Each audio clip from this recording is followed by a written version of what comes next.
Buenos días, mi nombre es Andrea Yamilet Cantera Martínez, estudiante de la licenciatura de Psicopedagogía, quinto cuatrimestre, del Instituto de Estudios Superiores Emprendedores Alfred Nobel, clave 20 MS U0074U. En esta ocasión vamos a hablar en base a la materia Generalidades de la psicometría. La psicometría es aquella rama de la psicología que es la encargada de estudiar los distintos métodos, teorías o técnicas que nos permiten medir los distintos fenómenos psicológicos. Al hablar de generalidades de la psicometría, es indispensable hablar de la psicología para así poder entender la importancia de la materia. Pues bien, recordemos entonces que la psicología es aquella ciencia que estudia la mente y procesos mentales, que quizá no podemos verlos directamente, pero que suceden y que es importante mencionar que es por este motivo que se diseñan los distintos métodos para la medición psíquica, convirtiéndose por lo tanto en el objeto de estudio de la psicometría. ¿Pero qué es la evaluación psicológica? La evaluación en sí es un examen o un test para saber en base a algo que nos interese. Pues en este caso la evaluación psicológica es aquella disciplina encargada de medir los aspectos del comportamiento humano y que describirá las características de un sujeto para así poderlo clasificar en alguna categoría. Y asimismo poder controlar las características como cambios de comportamiento.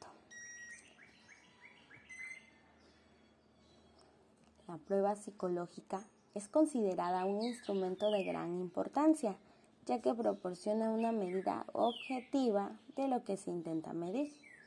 Sin embargo, te preguntarás con qué fin se hace. Este se debe a la necesidad de adquirir información respecto a un constructo, en donde a través de un elemento de medición se puede emplear el cálculo y el análisis de los resultados obtenidos. Por lo tanto, esta necesidad de querer medir el comportamiento humano surge desde años anteriores, debido a que se presentaban distintas anormalidades en ciertas personas. Pero al no contar con un instrumento de medición, surgieron distintas teorías sobre por qué se daba el comportamiento. El beneficio que nos permite una prueba psicológica es que a través del proceso de comportamiento podemos tomar decisiones acerca de la persona a la que se estudió. Por ende, una vez que se tienen los resultados obtenidos, se puede ser posible que el psicólogo tome una cierta distancia de sus juicios subjetivos acerca de la persona estudiada. Te preguntarás cómo se aplica el test.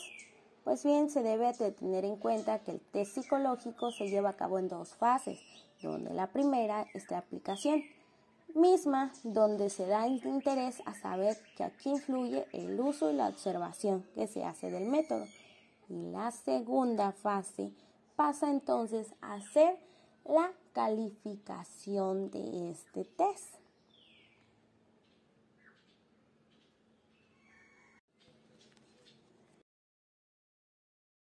Entre esos, podemos mencionar la expresión facial, que puede mostrar desde preocupación y seriedad, etc. También nuestra postura es indispensable, ya que puede presentar relajación y además la conducta, pues da a conocer si estamos tranquilos, nuestros gestos, la forma de caminar. Asimismo, también la expresión oral nos revela información en base a la velocidad y la manera de hablar. Por ejemplo, si tartamudea mucho, si pierde el hilo de lo que está hablando y así. También la apariencia física dice mucho, ya que depende la forma de estar arreglado. Por ejemplo, los zapatos, la ropa y algo que claro, todos sabemos que depende de la disposición que das al realizar la tarea, ya que das a entender algo negativo si te resistes. Cabe destacar que el sujeto se enfoca en el test, pero no tiene en mente que también tiene que ver mucho los aspectos antes mencionados. Sin embargo, una vez terminado el test, este debe pasar a su evaluación, en donde existe la la realización de hipótesis y que además el trabajo se examina para hacer la valoración específica y detallada de los resultados de este mismo, en el cual se deben encontrar los datos que identificarán al sujeto. Por ejemplo, su nombre, edad, lugar de donde procede, escolaridad, sexo, etc. Y una vez valorados los datos, el examinador hace un informe psicométrico. Este es un documento oficial en donde se plasman los resultados de la investigación realizada y este mismo se le añaden las pruebas del test para así ser concluido. Cabe mencionar que del proyecto de Código de Ética de la Sociedad del Psicólogo de Cuba, específicamente capítulo 4 de las pruebas y los instrumentos de evaluación, se presentan los artículos 44 al 52 sobre lo que el psicólogo debe saber en base a los test psicológicos. Por otra parte, te preguntarás si es válido el test. Pues bien, en el tema 5, validez de las pruebas, nos mencionas que las características principales de un test es validez y fiabilidad, para así poder ser considerado un instrumento de medición objetivo. Sin embargo, la validez, como bien sabemos, se refiere al grado en que mide lo que realmente propone, y la fiabilidad es la consistencia de una puntuación obtenida. Por otro lado, se destacan una división de la validez en sus 3 tipos, como lo son la validez de contenido, que determinará si los conocimientos adquiridos son certeros. Por ejemplo, en la escuela, cuando haces un examen escolar, plasmas los conocimientos que te fueron enseñados por el docente. En el siguiente tipo es la validez criterial, que este es el grado de eficacia que tiene un criterio de puntuación y así se le apliquen los mismos test en tiempos distintos. Y por último encontramos la validez de pronóstico o predictiva, que pretende predecir el rendimiento tras la aplicación del test, por ejemplo, lo que sería una evaluación laboral. Entre esos podemos mencionar. Una vez conocidas las características de las pruebas psicológicas, es importante conocer entonces cómo se lleva a cabo la elaboración. Para ello, deben ser elaborados e interpretados en base a parámetros que nos den efectividad de las conclusiones acertadas. Un segundo paso es elegir el método de escalamiento. Este mismo es el campo de la psicometría, que permite medir las propiedades de los distintos estímulos, objetos o respuestas, pero en una numeración.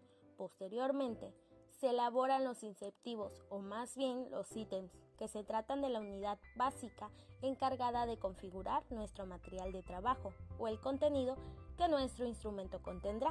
De ahí deriva que su importancia sea destacable, ya que permite medir las variables que tendrán previamente a conocer una conclusión de resultados. Cabe destacar que los reactivos deben de ser construidos en base a que deben describirse de manera clara, precisa y simple. Debe expresar una idea por ítem y evitarse expresiones como ninguna es válida o todas son válidas. Asimismo, se analizan los reactivos para poder conocer las propiedades estadísticas de los ítems y del test, teniendo en cuenta que son 3 los indicadores que describen característicamente los reactivos del test, como por ejemplo el nivel de dificultad, el poder de discriminación, el funcionamiento de sus distractores. ¿Qué viene después? Así es, una revisión de la prueba, destacando que se debe contar con una documentación adecuada, ya que de esta manera se permite a la comunidad cuantificar la calidad de los resultados y poder facilitar así la réplica. La documentación que debe tener en cuenta es el nombre del test, la edición, fecha de la publicación del original y la adaptación. Por otra parte, es importante mencionar que si algún investigador desea hacer un método de instrumento de medida, debe dar a conocer cuáles son las teorías y principalmente cuál es la finalidad que éste propone. El último paso para el test es su publicación y como todos sabemos, no podemos apropiarnos de algo que no es de nuestra autoría. Es por ello que los trabajos que sean copyright no deben reproducirse sin el permiso del titular de los derechos del autor. Además de que está prohibida la publicación del test original o una versión traducida. En dado caso que el test sea de uso público, el investigador debe proporcionar ejemplos de los ítems y citar así la fuente. ¿Has escuchado alguna vez sobre el sesgo de las pruebas? Pues bien, este ocurre cuando una prueba es favorecida o perjudicada. Por otro lado, es importante mencionar en base a los instrumentos psicológicos que son construidos a partir de teorías psicológicas que intentan explicar la conducta. Como bien sabemos, las conductas humanas cambian respecto a distintos cambios que existen al paso de la edad. Por ejemplo, nuestra inteligencia, que a pesar de no haber diferencias entre sí, la función sí cambia. Claro que se debe saber diferenciar entre la inteligencia fluida y asimismo la cristalizada. Sabemos que la inteligencia es aquel conocimiento que tenemos de nuestro contexto y que acumulamos. Sin embargo, también existe el CI, que muchas veces es confundido con la inteligencia, a pesar de que el CI es aquella puntuación académica que tiene una persona. Es importante aclarar que no solo la inteligencia tiene cambios, sino que también sufren un cambio considerable la memoria, como consecuencia de la edad avanzada. En alguna ocasión seguramente hemos escuchado respecto a las enfermedades de la memoria, como la más conocida, Alzheimer. Por ende, también se ve afectada la atención, ya que los procesos atencionales sufren un desgaste a lo largo de los años y asimismo la creatividad. Sí, aquella capacidad de generar ideas nuevas y originales suele sufrir pequeños declives. Bueno, desde mi punto de vista, considero que conocer en base a la psicometría y a lo que engloba un test psicológico, así como el paso a paso para llegar a su elaboración, me parece de gran importancia, debido a que en un futuro, como psicopedagoga, me tocará realizar todos estos tipos de métodos evaluativos, por lo que tener conocimientos previos de esto me será de gran utilidad. Además de que la aplicación del test psicológico en la escuela me parece interesante y muy buena práctica para conocer el comportamiento del alumno. Este video está dirigido a todos los que se interesen por su contenido. Muchas gracias, esto ha sido todo por hoy. Hasta la próxima. Una vez conocidas las características de las pruebas psicológicas,